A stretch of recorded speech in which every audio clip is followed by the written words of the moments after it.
Bonjour à tous, Église Espoir, comment ça va ce matin? Vous êtes heureux d'être là? Est-ce que vous êtes dans la joie parce que Jésus vous a sauvé? Alors normalement ça doit se voir. Vous savez à quoi? On se lève tous ensemble et puis on va louer Jésus tous ensemble. On va vraiment lui donner toute la gloire. Est-ce que vous êtes d'accord avec ça? Alors déjà on peut commencer à ouvrir nos mains et à dire Seigneur, nous allons te célébrer.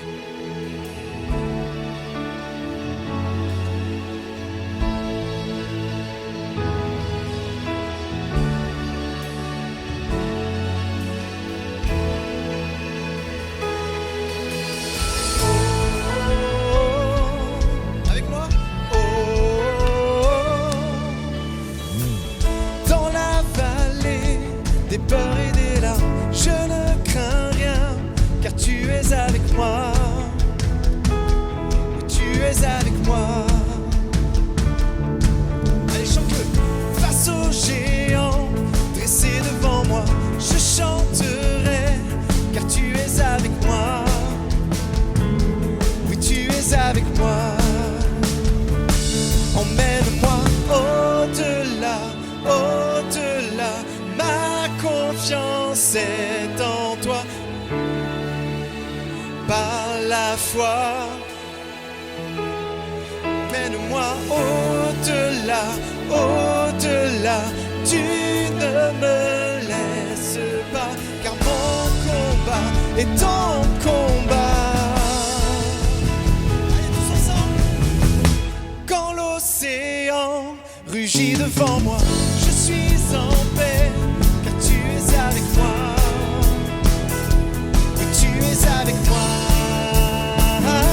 Emmène-moi au-delà, au-delà. Ma confiance est en toi. Je veux marcher par la foi. Emmène-moi au-delà, au-delà. Tu ne me laisses pas, car mon combat et mon combat. Oh. Allez tous ensemble, on frappe les mains dans ce lieu. Notre combat est le combat de Dieu. Il est avec nous chaque jour. Allez, on le chante tous ensemble. Je vivrai par la foi. Je vivrai pour la gloire d'un seul nom, Jésus. À jamais, ma victoire porte un nom, Jésus. Allez tous ensemble, je vivrai. Je vivrai pour la gloire d'un seul nom, Jésus. À jamais, ma victoire porte un nom, Jésus. Avec moi. Oh, oh,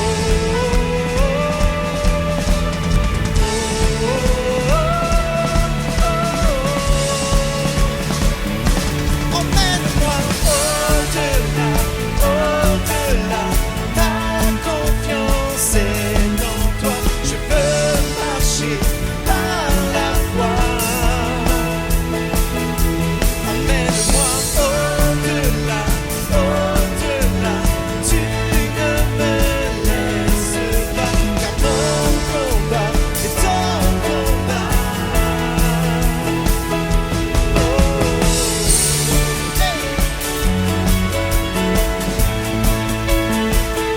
Notre combat est le combat de Dieu. Je puis tout par celui qui me fortifie. Notre Dieu est tout puissant. Acclamons notre Dieu ce matin.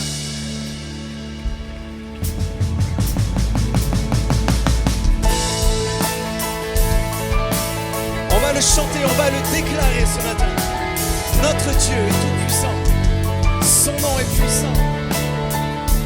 Dieu est puissant, il est juste et grand, il peut tout accomplir. Plus grand que nos pensées, plus grand que nos désirs, il a fait de grandes choses. Oh, élevons les mains, chantons, élevez, il a vaincu la mort. Oui, il vit, mon Dieu est puissant, en son nom, j'ai la victoire. Le Seigneur, mon Dieu est puissant.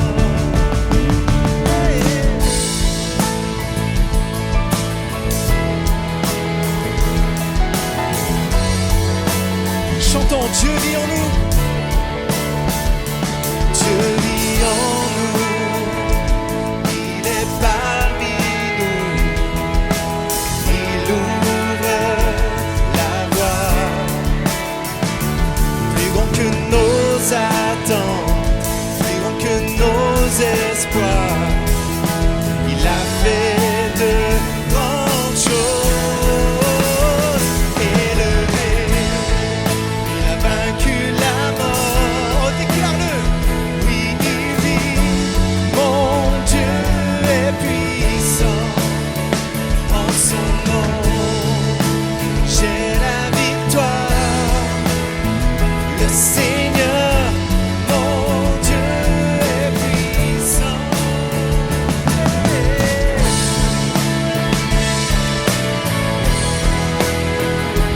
On va chanter tous ensemble. Dieu est ici, nous le croyons. Allez, dans nos voix. Dieu est ici, sa grâce nous conduit.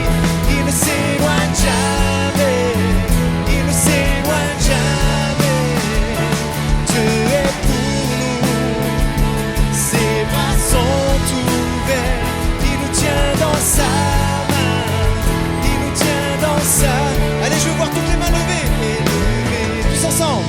Il a vaincu la. Allez, lève tes mains, lève ta voix ce matin. Oui, il vit, déclare-le. Mon Dieu est puissant, en son nom. C'est ton chant de foi. J'ai la victoire. Le Seigneur, mon Dieu est puissant. Élevé, il a vaincu la mort. Oui, il vit, mon Dieu est puissant, en son nom, j'ai la victoire. Le Seigneur, mon Dieu est puissant. Le Seigneur, mon Dieu. Oh, déclare-le, le Seigneur. Le Seigneur, mon Dieu est puissant.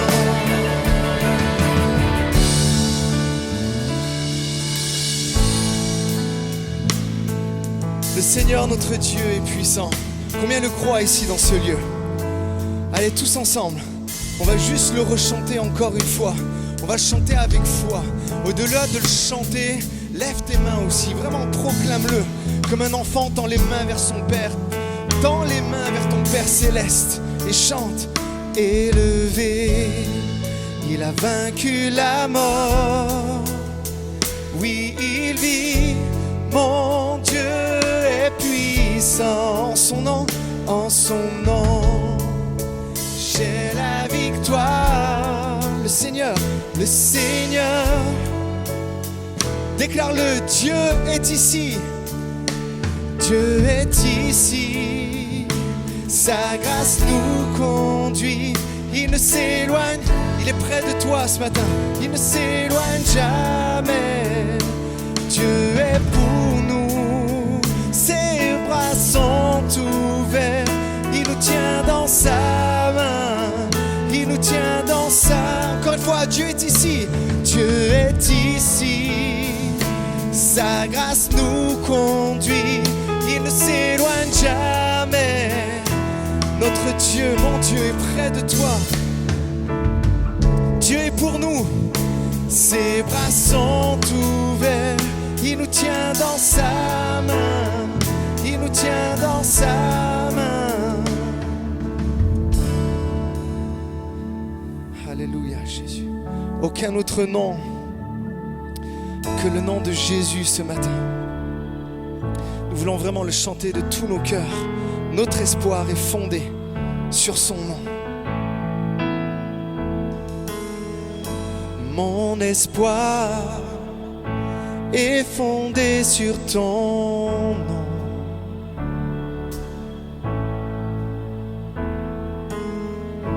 Ma victoire fut la tienne à la croix. Avec moi, ta parole est ma déclaration.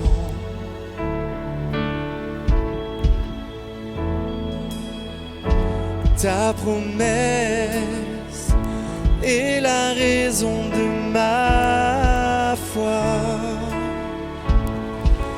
Il n'y a pas d'autre Dieu que toi, aucun autre nom n'est comparable à celui qui a sauvé mon âme. Jésus, tu es roi des rois.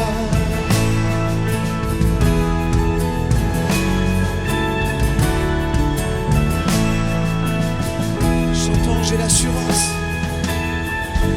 l'assurance que tu me répondras.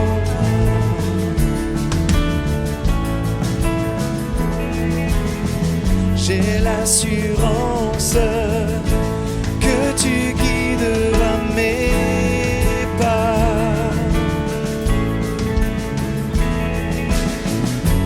Tous mes rêves prendront vie en ton nom.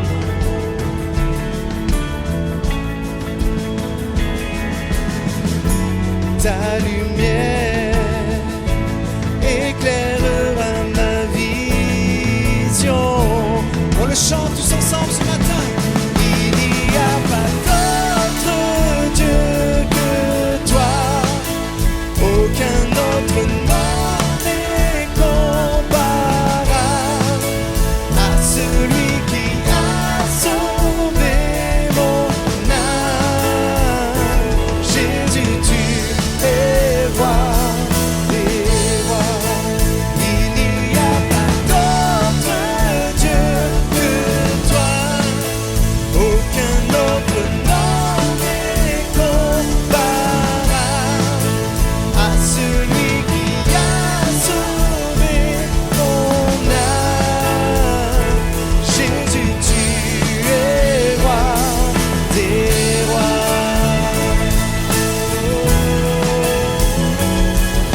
Tu es roi des rois, Seigneur.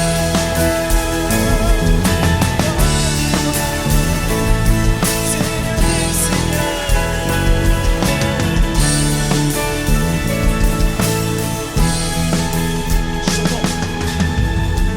Ton nom a calmé la tempête, ton nom a éclairé la voie, ton nom a effacé la dette, ton nom a vaincu à la croix, ton nom a guéri mes blessures, ton nom a rebâti mes rues, ton nom a écrit mon futur, ton nom a on le chante ensemble encore.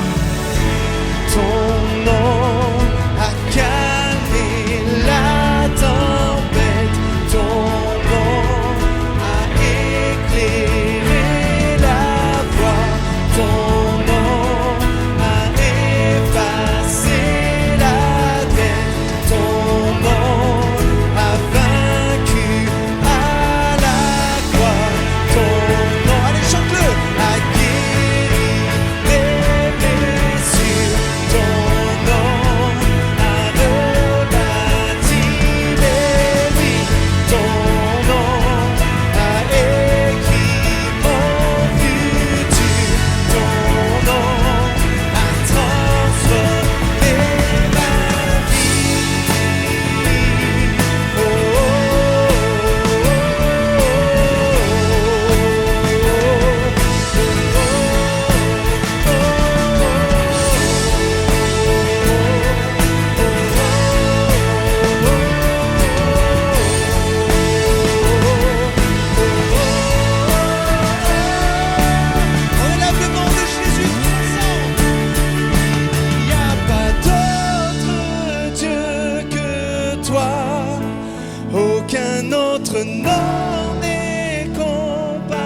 à celui qui a sauvé mon âme.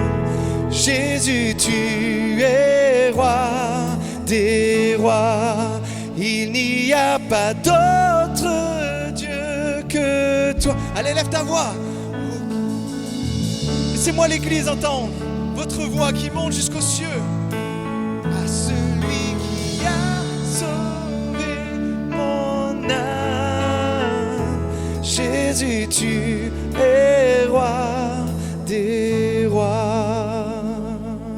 Alléluia. Alors que nous avons les mains levées, juste gardons nos mains, n'applaudissons pas, mais juste ouvrez votre main, levez même vos mains bien haut et confessez le nom de Jésus. Le nom qui vous a donné la vie, le nom qui a rebâti sur les vieilles ruines que vous étiez avant de le rencontrer, le nom qui a effacé votre dette, le nom qui a vaincu la mort à la croix. Oh, laissez-moi entendre une église qui loue son Dieu ce matin, avec vos propres mots. Louez le nom de Jésus. Louez le nom de Jésus. Élève ta voix avec tes propres mots.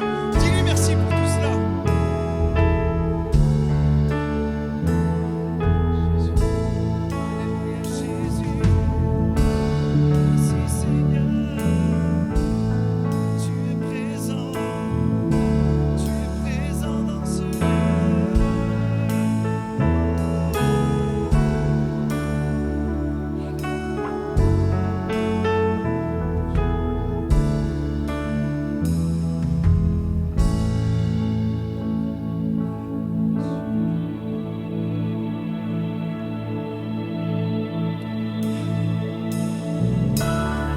Merveilleux Seigneur, ton nom est victorieux, ton nom est glorieux et nous voulons vraiment le chanter ce matin. Le nom au-dessus de tout autre nom qui a désarmé la mort. Nous voulons chanter avec les anges, nous voulons chanter avec les cieux, tous ensemble. La terre a tremblé, le voile s'est déchiré, désarmant la mort et le péché. Les cieux chantent ta gloire, l'écho de ta victoire. Tu es le roi ressuscité. Oh, déclare-le, Église. Tu es sans rival, tu es sans égard. Dieu, tu triomphes à tout jamais. À toi soit le règne, à toi soit la gloire, car ton nom surpasse tout autre nom. Oh, ce nom est victorieux. Oh, chantons. Oh, ce nom est victorieux. Le nom de Jésus Christ, mon roi. Oh, ce nom est victorieux. Sa puissance est sans pareil. Oh, ce nom est victorieux. Le nom de Jésus. Oh, chantons, tu es sans rival. Tu es sans rival. Tu es sans égard. Dieu, tu triomphes à tout jamais. À toi soit le règne, à toi soit la gloire, car ton nom surpasse tout autre nom. Oh, ce nom est victorieux. Oh, ce nom est victorieux. Le nom de Jésus Christ, mon roi. Oh, ce nom est victorieux. Sa puissance est sans pareil. Oh, ce nom est victorieux. Le nom de... Oh, déclare-le. Oh, ce nom est victorieux. Le nom de Jésus. Oh, ce nom est victorieux. Le nom de Jésus.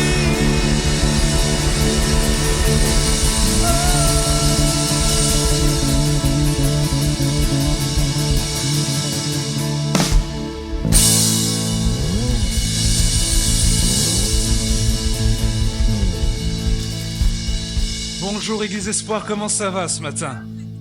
Qui a été connecté aux cieux? Non, j'ai pas entendu. Qui a été connecté aux cieux ce matin?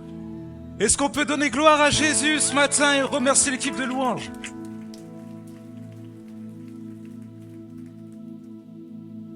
Je suis tellement heureux d'être avec vous ce matin, tellement heureux de pouvoir vous partager ce qui brûle sur mon cœur. Mais juste avant de le faire, j'aimerais juste souhaiter la bienvenue aux personnes qui viennent pour la première fois dans l'église. Soyez les bienvenus dans la maison.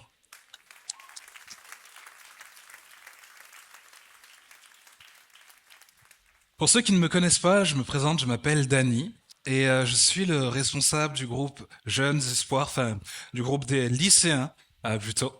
Et en dehors d'être responsable du groupe des lycéens, des fois vous avez pu me voir au piano, des fois vous avez pu me voir également à d'autres éléments au sein de l'église. Mais je suis également mari de Clarisse, le papa de la très jolie Théa.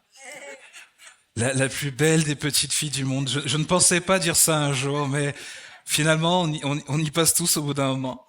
Et je suis également, et c'est important pour moi de le dire, mais je suis également l'aîné d'une famille de 4 enfants. Et vous savez, alors je ne sais pas si... est-ce que vous faites tous partie d'une fratrie? Là, juste comme ça, main levée, un petit sondage? Ok. Wow, il y a un paquet de monde. Et quand on fait partie d'une fratrie, il y a des super bons moments, on est là, on rigole, on vit des top moments. Et il y a des moments,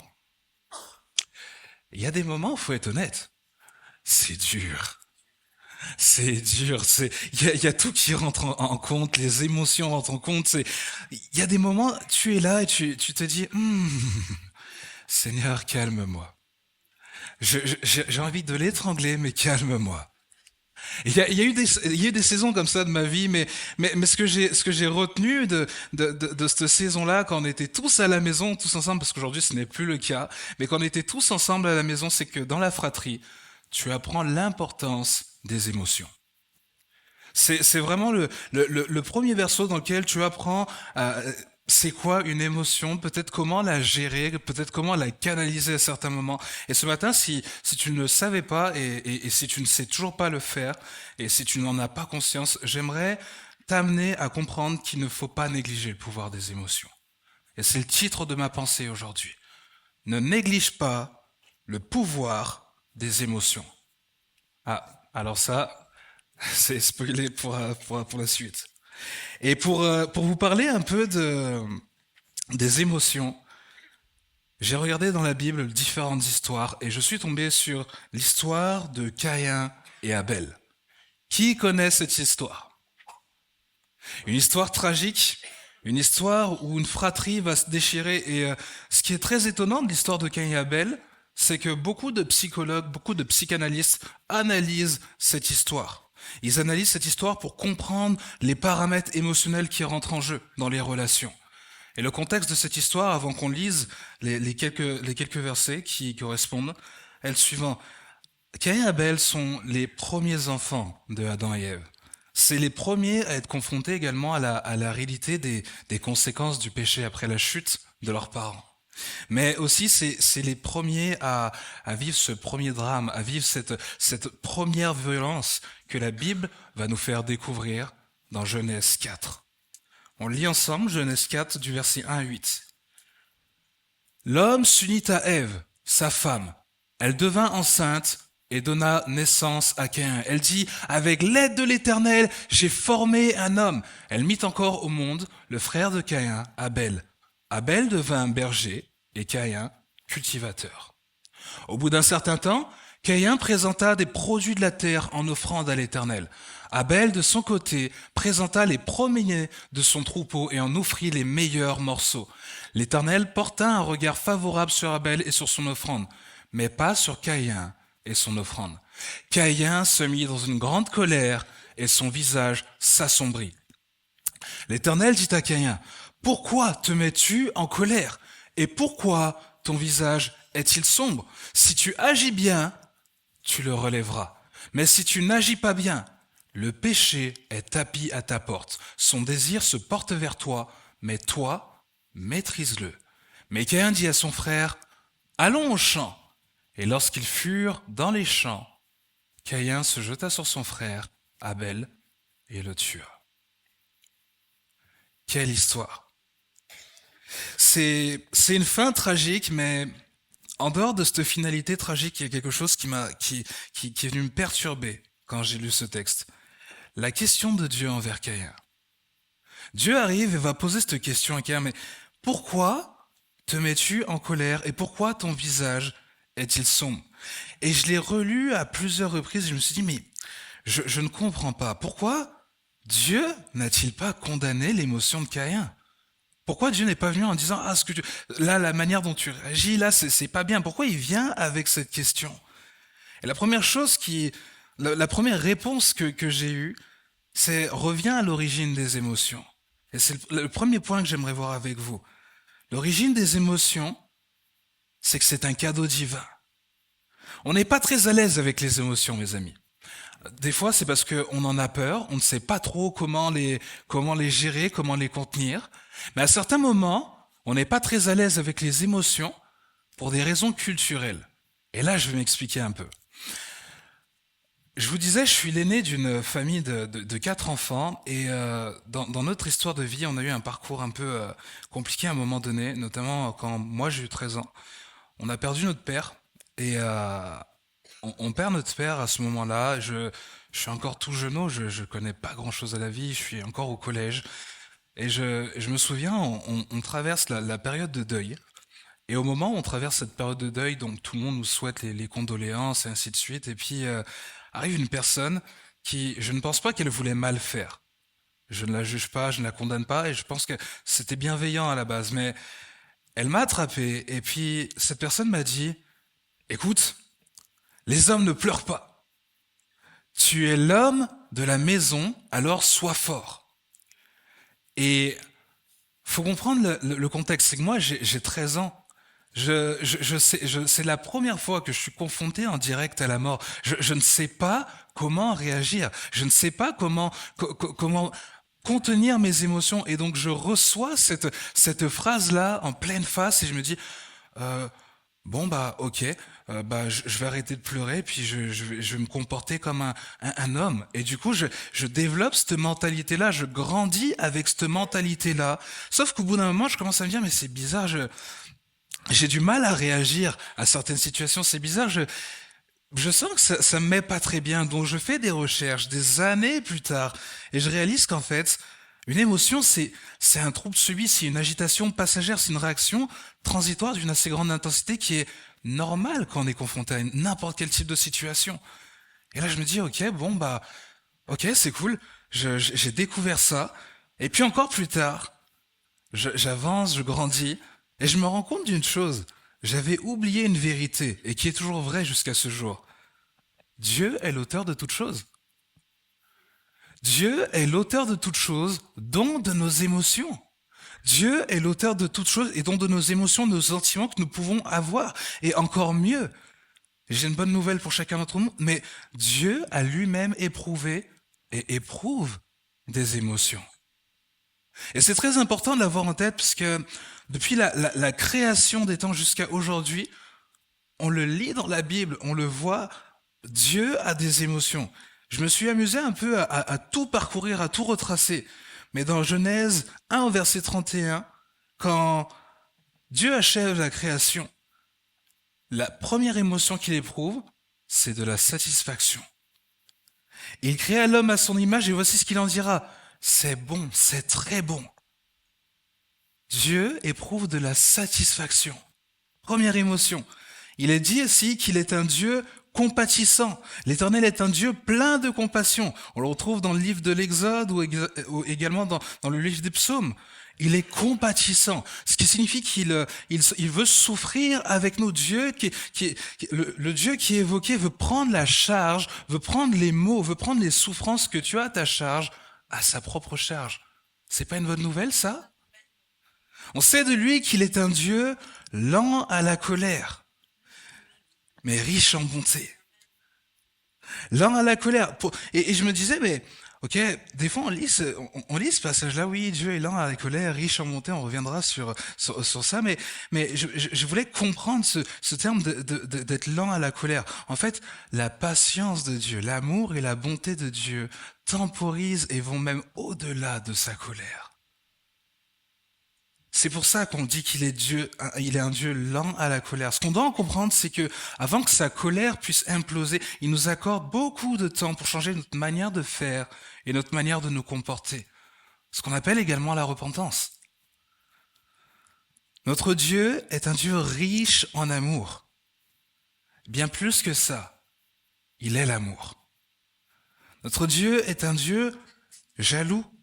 Car moi, l'Éternel ton Dieu, je suis un Dieu jaloux. On le retrouve dans le livre d'Exode, dans le livre de Deutéronome, dans le livre de Nahum. Mais encore une fois, j'aimerais insister dessus. Nous ne pouvons pas comparer nos émotions à celles de Dieu. Dieu n'est pas un homme. Il ne réagit pas comme un homme. Donc quand il est dit que Dieu est un Dieu jaloux, quand il est dit que Dieu est lent à la colère mais riche en bonté, il faut comprendre que il peut pas agir comme nous. Là, par rapport à la jalousie, j'étais en train de faire la réflexion, mais je me disais, mais ok, imaginons, je tourne le dos à Dieu. Dieu ne va pas se mettre à me bouder. Dieu ne va pas se mettre à me rayer de sa liste d'amis, de sa liste d'intimes. Il va pas me bloquer de tous les réseaux. Je ne veux plus le voir, je veux plus en entendre parler. Ça y est, c'est fini. Non, ça lui est impossible. Sa jalousie veut tout simplement dire qu'il ne peut pas partager la première place de ton cœur avec autre chose qui empêcherait l'épanouissement de votre relation. Et quand on continue notre avancée sur le chemin des origines, des émotions, on découvre comment cela s'est incarné en la personne de Jésus. Jésus qui est Dieu et a eu des émotions, a eu un corps de chair comme nous. Donc, bonne nouvelle les amis, il nous comprend. Il peut comprendre les émotions qu'on peut avoir à certains moments. Et dans les émotions qu'on retrouve, on voit la compassion du bon berger. À un moment donné, dans le livre de Matthieu, il est dit, voyant la foule, il fut ému de compassion pour elle, parce qu'elle était languissante, inquiète et abattue, comme des brebis qui n'ont point de berger. Et Dieu a su être ému de compassion en la personne de Jésus. On découvre également son indignation, sa tristesse, souvent mal interprétée, où on pense que c'est une colère. Non, mais en fait, il s'indigne de la dureté de cœur et de la méchanceté des hommes. Il va même s'indigner de la dureté de cœur de ses propres disciples qui vont empêcher à un moment donné aux enfants de s'approcher de lui. La Bible dit, Jésus le vit et s'en indigna. Et Jésus a connu également des émotions, peut-être que ce matin tu te dis, mais c'est impossible qu'il ait connu ça. Jésus a connu les émotions de sentiment et de tristesse forte, d'angoisse et des sentiments de détresse. Il les a connus quand il s'est retrouvé seul face à son plus grand défi, celle de la croix. Et pourtant, mes amis, je me dois de le dire encore une fois, ça ne fait pas de lui quelqu'un qui est hyper sensible ou bien trop émotionnel. Non, non. Il y a un pasteur que j'écoute de temps en temps qui a dit ceci. Son humanité n'affecte pas sa divinité. Et j'aimerais vous dire bien au contraire. En fait, elle rend davantage légitime le fait qu'il est Dieu. Le fait qu'il est le Tout-Puissant, le fait qu'il est l'alpha et l'oméga, qu'il connaît toutes choses, qu'il sait toutes choses. Et c'est pour ça que ce matin, je pense qu'on peut lui rendre gloire, parce que ce merveilleux cadeau qu'il nous offre est une bénédiction. Est-ce qu'on peut lui donner une ovation de gloire ce matin ?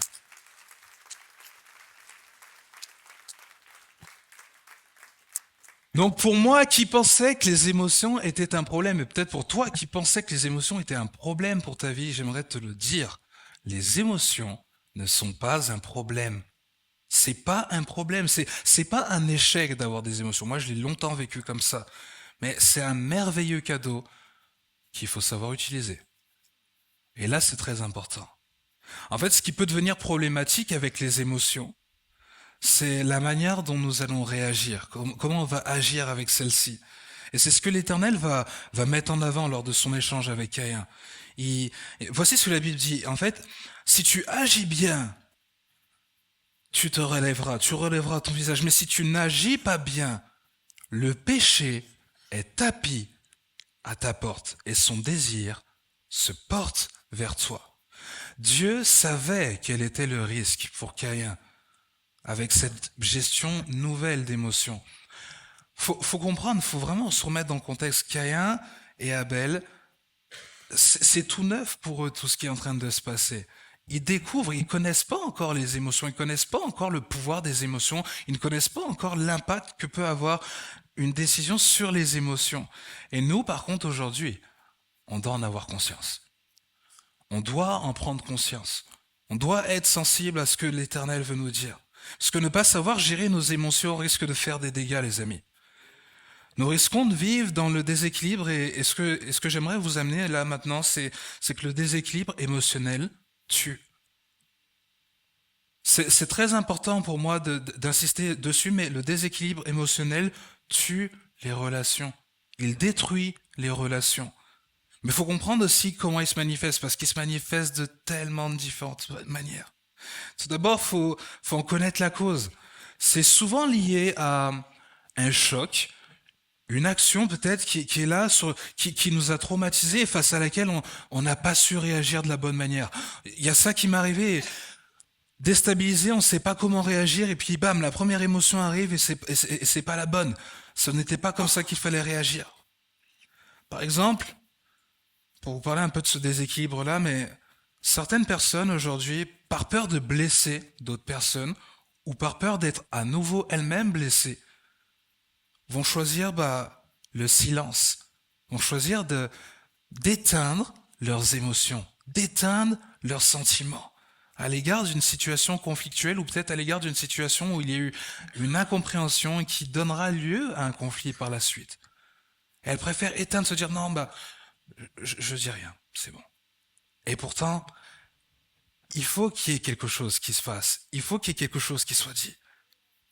Il y en a d'autres peut-être, et des fois je me reconnais là-dedans, mais il y en a d'autres qu'on appelle les passifs agressifs. Qui connaît ce terme-là? Passif-agressif. Passif-agressif, en fait, c'est une personne qui... Elle va être un peu vexée. Je ne vais pas dire blessée. Elle va être vexée par une situation. Elle va être en conflit avec la personne, mais sauf que la personne qui est en face d'elle ne va pas le comprendre parce que le passif-agressif va enjoliver, enrober d'un beau drapé tous ces termes, tous ces échanges. Est-ce que ça va? Ouais, ça va, mais... Ouais, ça va. Et tu l'envoies bouler comme ça. Le passif agressif, il masque sa colère, il masque sa rancune avec des belles formulations. Il te met à distance petit à petit. Alors qu'en fait, au fond de lui, il y a un volcan qui est prêt à exploser. Et pourtant, il est là. Ça va? Ouais, ça va. Si tu savais ce que j'avais à te dire. Il y en a certains peut-être qui se reconnaissent, mais j'aimerais continuer en vous donnant encore un autre exemple. Il y a des personnes qui, émotionnellement parlant, sont hystériques. L'hystérie, c'est une maladie en psychiatrie, mais il y en a qui, émotionnellement parlant, font preuve d'hystérie. On les reconnaît à des kilomètres. Il y a un conflit, il y a quelque chose, il y a quelqu'un qui lui a coupé la route, ou quoi que ce soit. Oh purée, va falloir que je me le fasse celui-là, il va entendre parler de moi, il va retenir mon nom, il va retenir qui je suis, moi là comme ça, non, ça passe pas. Et il y en a comme ça qui fonctionnent comme ça émotionnellement parlant. Mais la question que je me suis posée, la question que je vous pose, c'est comment Caïn était à ce niveau-là? Est-ce qu'il était hystérique? Est-ce qu'il était passif-agressif? Est-ce que peut-être il était silencieux? Il a préféré éteindre ses émotions? Mais surtout, qu'est-ce qui a mené au déséquilibre de la vie de Caïn? Alors on va reprendre le contexte petit à petit. On a lu Genèse 4 et on sait que Caïn a fait un sacrifice. D'accord? C'est Caïn qui a initié le sacrifice. Son frère Abel a suivi. Et il y a un point important sur lequel j'aimerais insister ce matin, mais j'ai dû relire à plusieurs reprises pour bien l'intégrer. Souvent, on dit que Dieu a totalement rejeté le sacrifice de Caïn.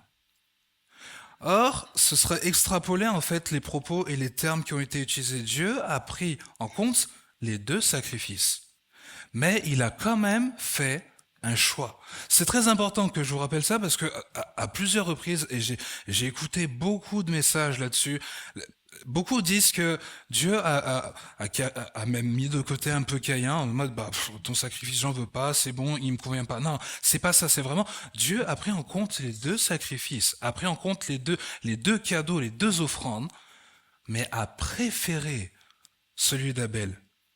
Et Caïn va avoir une réaction plutôt authentique. En fait, Caïn va avoir un ressenti honnête et qui va se voir clairement, comme la Bible va nous le décrire. Caïn se mit dans une grande colère et son visage s'assombrit. Caïn fut très irrité et il arbora un air sombre. Caïn fut très irrité et son visage fut abattu. Et comme je vous le disais tout à l'heure, Dieu va venir questionner cette colère qui brûle dans le cœur de Caïn. Cette colère qui s'installe et qui peut-être commence à laisser place à un sentiment de jalousie. Et qui commence à peut-être laisser place à un sentiment d'injustice. Là, c'est pas noté dans la Bible. Je ne sais pas comment Caïn a pu réagir. Mais j'essaie de me mettre à sa place et j'essaie d'imaginer la réaction que j'aurais pu avoir. Là, je me dis, mais attends, je comprends pas. C'est moi qui ai initié l'acte de base. C'est moi qui, de base, a dit, je vais faire une offrande, ça va être bien. Et pourtant, celui qui en mérite tous les honneurs, c'est mon frère. Mais c'est incompréhensible. Mais pourquoi? Mais mes amis, en dehors de ça, même si ça fait partie de l'imaginaire, soyons honnêtes. Dieu n'avait pas besoin de poser cette question à Caïn. Dieu n'avait pas besoin de demander à Caïn pourquoi tu te mets en colère comme ça, parce qu'il connaissait déjà la réponse. Mais ce que Caïn n'avait pas compris et que nous-mêmes on doit comprendre ce matin, c'est qu'en fait, au travers de cette question, Dieu était en train de dire à Caïn, mon ami, là il y a une faiblesse à la porte de ton cœur. Mon ami, là il y a quelque chose là qui va te déséquilibrer. Là, mon ami, il y a quelque chose que tu vas louper. Si tu ne prends pas garde à ça, tu vas te louper. Tu vas louper le but, tu vas manquer le but. En fait, Dieu est en train de pointer du doigt l'immaturité émotionnelle de Caïn.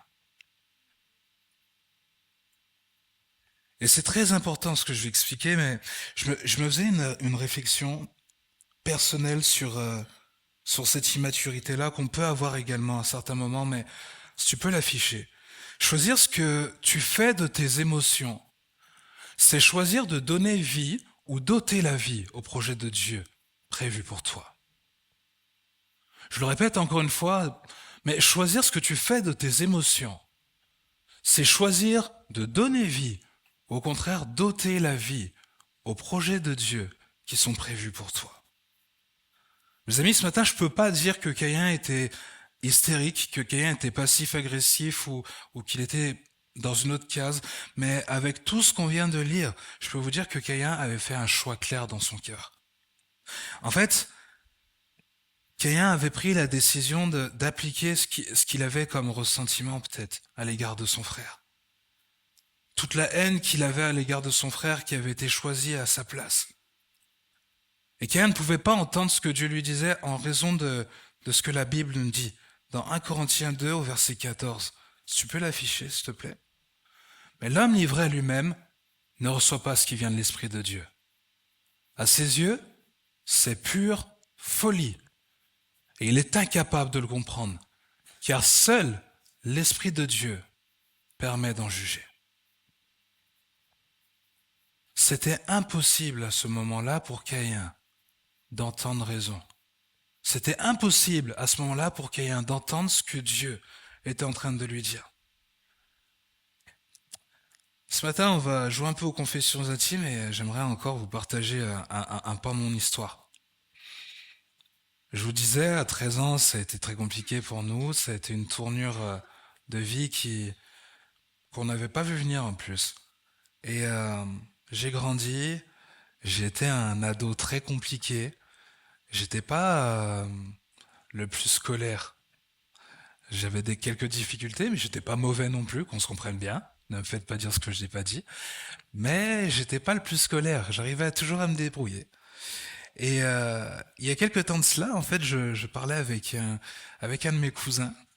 Et on échangeait un peu sur cette période-là de notre enfance, parce qu'on a quelques mois d'écart et on a vraiment grandi ensemble. Et, et, et je lui disais, tu sais, quand, quand on était petit, à chaque fois, nos parents nous comparaient. Et ça me piquait. Mais ça me piquait à vif. Et à chaque fois, c'était non, mais tu vois, lui, regarde comment il est avec ses frères et sœurs. Tu pourrais prendre exemple sur lui.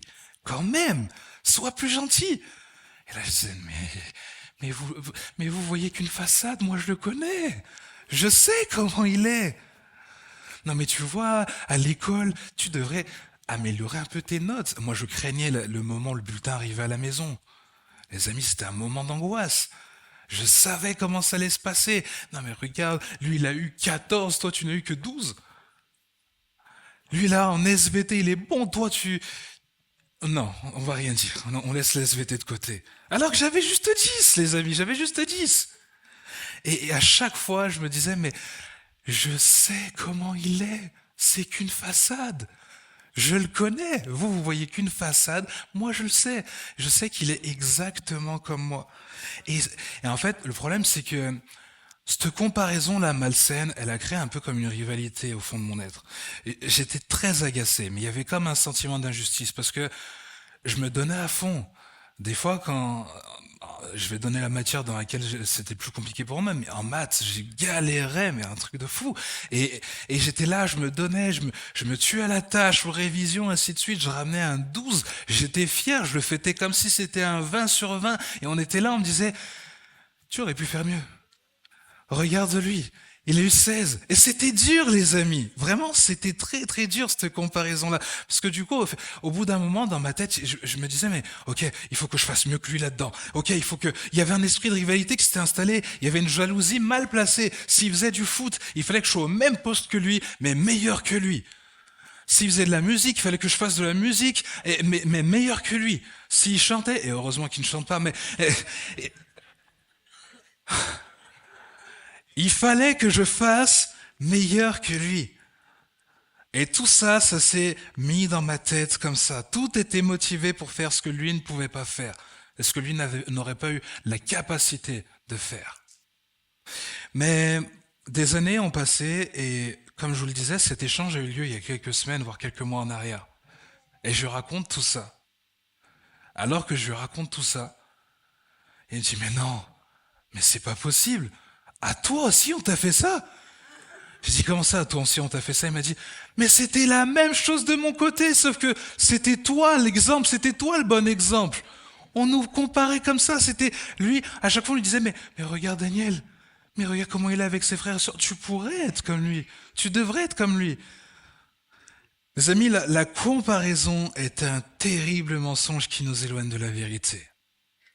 La comparaison nourrit davantage la jalousie, les sentiments d'injustice, la colère, la rancune, et j'en passe. Et j'en passe. En fait, la comparaison fait exactement ce que la Bible nous dit dans Jacques 3, verset 16. Le verset n'est pas affiché, mais je vais le lire pour vous. En effet, là où il y a de la jalousie et un esprit de rivalité, il y a du désordre et toutes sortes de pratiques mauvaises. Dans la Bible, des histoires où il y a des cas de jalousie, des sentiments d'injustice ou de comparaison au sein même d'une fratrie, il y en a plein. Je pourrais vous en citer quelques-unes comme ça, mais il y a eu Joseph et ses frères. Il y a eu également Jacob et Ésaü. Ésaü a tellement détesté Jacob qu'il était prêt à préméditer son meurtre. Je peux pas oublier Moïse, Myriam et Aaron qui vont remettre un peu en question le fait que Dieu s'adresse à Moïse, mais est-ce que vraiment Dieu ne peut parler que par Moïse? Des jalousies, des rivalités, tout ça au sein même d'une fratrie. Et quand on repense à ces histoires-là, leur point commun à tous, c'est qu'ils ont connu la réalité du passage que je vous ai partagé. À chaque fois, leurs émotions les ont attirés vers ce que l'autre possédait au point de leur faire oublier que Dieu pouvait leur donner en possession quelque chose de particulier. Que Dieu avait un plan pour eux, mais eux ne voyaient que le plan que Dieu avait accompli dans la vie de leur frère ou de la personne qu'ils enviaient. Mes amis, avec les émotions, j'aimerais qu'on fasse très attention et c'est pour ça que je vais vraiment prendre le temps là de nuancer mon propos, mais je crois que Dieu peut parler par des émotions. Dieu peut parler par des émotions. Je suis partisan de ça, mais à la lecture de ce texte de Caïn et Abel, ce qui est très intéressant, c'est qu'en plus de parler de temps en temps par des émotions, Dieu veut parler avec nous des émotions qui traversent notre cœur et qui peuvent nous diriger. Dieu veut en discuter, Dieu veut venir et parler de cette émotion qui est là dans ton cœur depuis un certain nombre de temps. Et où tu te poses la question, mais est-ce que ça vient de lui ? Ou est-ce que c'est juste moi qui réagis à la situation à laquelle je suis confronté ? Il faut comprendre que si Dieu veut parler des émotions avec nous, c'est pour une simple raison. Il ne veut pas qu'on loupe le but. Pour ceux qui ne le savent pas, le mot péché veut dire manquer le but. Et donc quand il s'adresse à Caïn en disant « Caïn, si tu n'agis pas bien, le péché est tapis à ta porte. Si on doit le traduire aujourd'hui pour qu'on se comprenne bien, si tu ne réagis pas, tu vas manquer le but. Tu vas manquer le coche à cause de tes émotions. » Mais mes amis, je crois qu'on a un Dieu qui est plein d'espoir pour chacun d'entre nous. Je crois qu'on a un Dieu qui donne toujours de l'espoir. Il ne s'est pas contenté de dire « Tiens, Caïn, écoute, voilà, si tu n'agis pas bien, si tu ne te relèves pas, si tu ne fais pas ça, ça va se passer comme ça. Bam, je laisse le micro, je repars, je te laisse dans ta galère. » Non, Dieu n'a pas agi comme ça. La suite de ce qu'il dit est « Mais toi, maîtrise-le. Mais toi, domine sur lui. » Mes amis, ce matin, je veux vous donner envie de vivre un « mais » de Dieu. Le mais de Dieu, si tu peux l'afficher, est symbole d'espoir. Le mais de Dieu, c'est comme une virgule ajoutée à la suite de ton histoire, là où tout le monde voyait un point final à celle-ci. Combien disent amen à ça? Le mais de Dieu est symbole d'espoir, c'est juste une virgule. Moi, Caïn, pour moi, son histoire, elle se terminait après cette phrase-là. Le péché est tapis à ta porte, point final. Et passage à l'acte, c'est fini. Sauf que il y a le mais de Dieu qui intervient. Et je crois ce matin qu'il y a un mais de Dieu pour chacun d'entre nous. Et qui veut y prendre part? Moi, le premier, je veux y prendre part. Je crois qu'on doit comprendre ce que Caïn n'avait pas saisi au travers de ce mais-là. Mais en fait, au travers de ce mais de Dieu, Dieu est en train de lui dire, il y a une autre identité possible pour celui qu'on appelle l'homme livré à ses propres émotions. Il y a une autre voie possible pour celui qu'on appelle l'homme colérique. Peut-être que tu es colérique, il y a une autre possibilité pour toi. Il y a un autre chemin. Il y a une autre identité pour celui qu'on appelle la personne haineuse, la personne rancunière. Il y a quelque chose en plus pour toi. Il y a la personne renouvelée, transformée à l'image de son Sauveur qui marche guidée et dirigée par l'Esprit. Il y a un Galates 5. J'aimerais vous lire quelques versets de Galates 5 qui sont très importants. Si tu peux les afficher, merci à toi. Je vous dis donc ceci, laissez le Saint-Esprit diriger votre vie et vous n'obéirez pas aux désirs qui animent l'homme livré à lui-même. Et lorsqu'il y a ça qui prend place dans nos vies, mes amis, on produit du fruit. On produit les fruits qui sont l'amour, la joie, la paix, la patience, l'amabilité, la bonté, la fidélité, la douceur et la maîtrise de soi. Je vous sens un peu endormi ce matin, mais vous allez secouer votre voisin. J'aimerais que vous secouiez votre voisin là, maintenant en me disant « Hé, réveille-toi parce qu'il y a une autre possibilité pour toi. » Réveille-toi parce qu'il y a quelque chose d'autre pour toi. Il y a une autre version de toi qui est possible ce matin. C'est sûr que le chemin est long, le chemin va être difficile. Mais pour cela, il te faut te positionner. Et c'est le dernier point que j'aimerais voir avec vous ce matin. Ce que signifie dominer, ce que signifie maîtriser ses émotions selon le modèle de Jésus. Domine tes émotions comme Jésus. On va laisser Cain de côté pour regarder à la personne de Jésus. Et on va revenir ensemble sur un épisode clé de sa vie qui fait un clin d'œil à ce qu'on va vivre la semaine prochaine. Jésus est dans le jardin de Gethsémanée, à quelques heures, quelques minutes de la croix. Et comme je vous l'ai dit tout au début, Jésus va connaître de terribles émotions, de terribles sentiments de détresse, d'angoisse et de tristesse. Et la Bible dit, dans Matthieu 26, du verset 38 à 39, si tu peux l'afficher, merci à toi. Il commença à être envahi d'une profonde tristesse, et l'angoisse le saisit. Alors il leur dit, « Je suis accablé de tristesse à en mourir. » Et dans l'évangile de Luc, Luc va vraiment mettre l'emphase sur toute cette partie physiologique. On va voir comment Jésus avait vécu cette angoisse. Et il nous est dit, l'angoisse le saisit. Sa prière se fit de plus en plus pressante.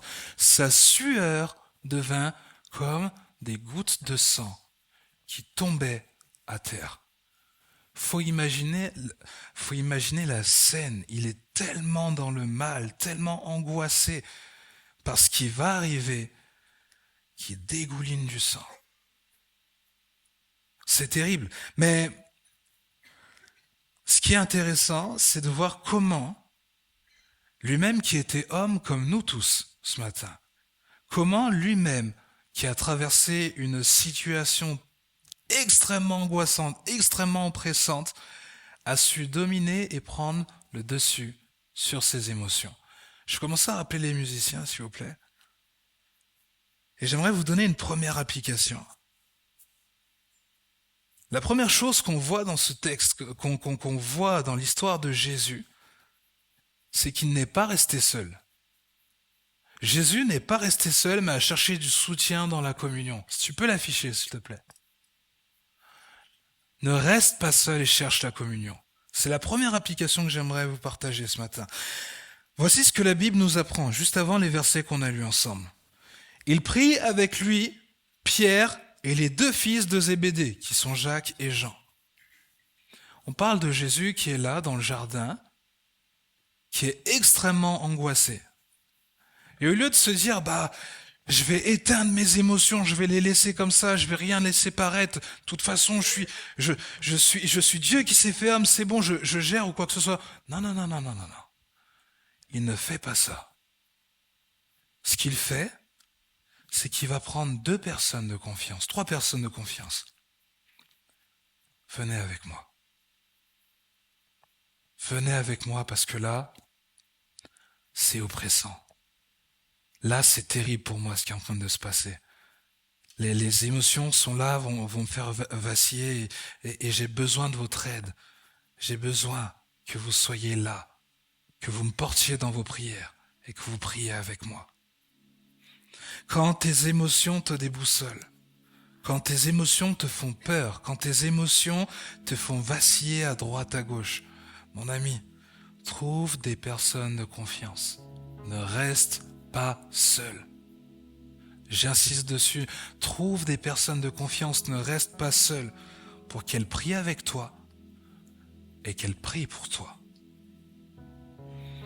La deuxième application que j'aimerais vous donner, c'est abandonne tes émotions dans les mains de Dieu le Père.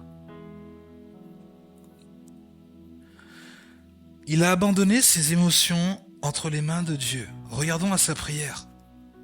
Mon Père, si cela est possible, que cette coupe s'éloigne de moi.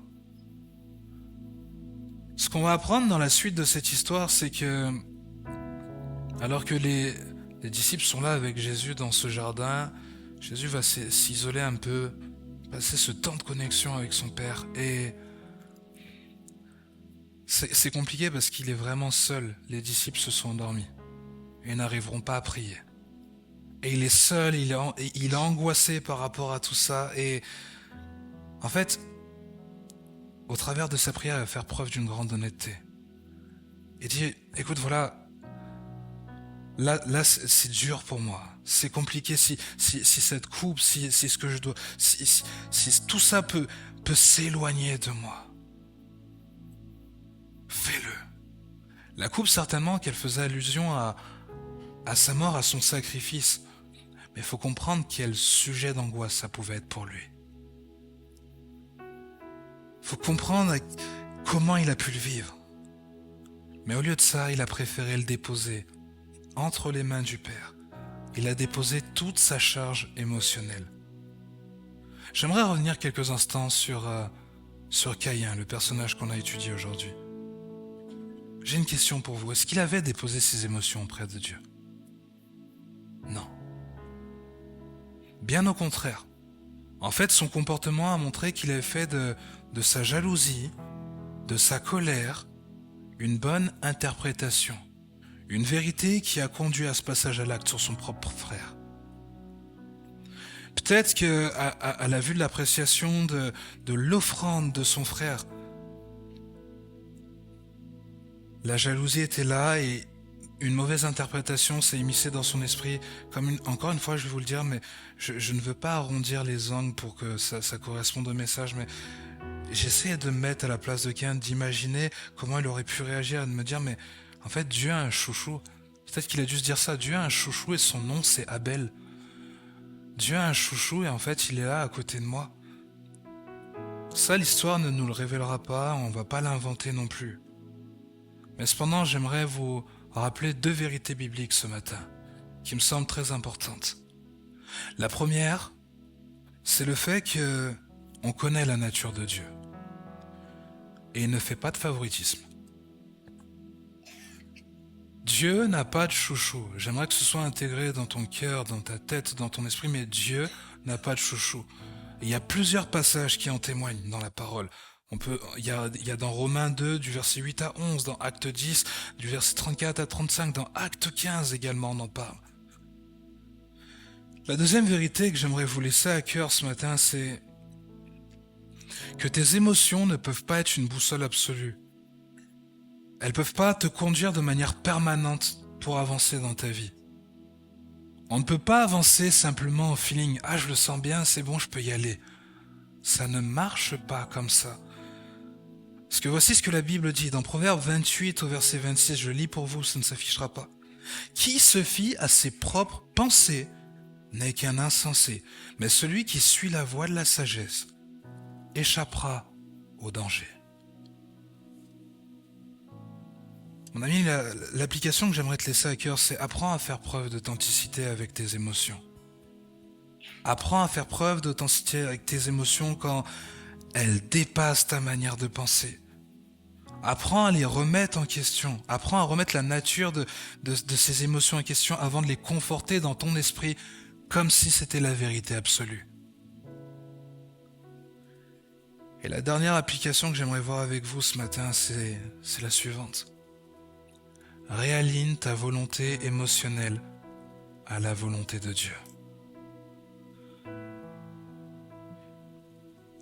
Vous savez, cette prière que Jésus a fait, il l'a répétée à 3 reprises.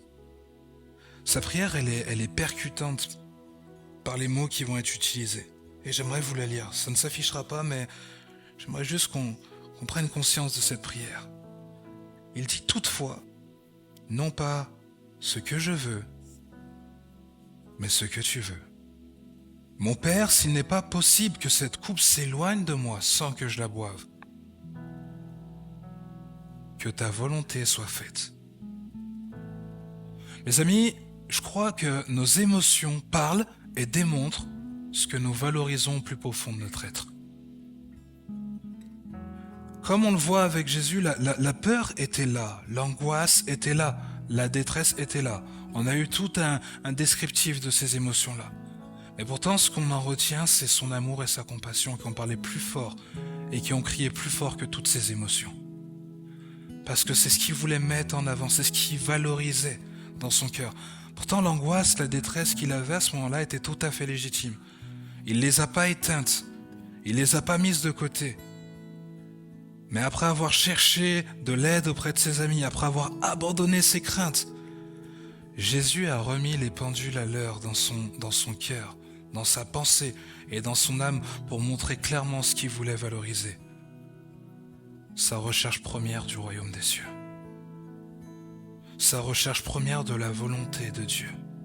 Sa recherche première de la voix audible de Dieu. Sa recherche première du chemin que Dieu, du plan que Dieu avait prévu pour que l'humanité soit sauvée par son sacrifice.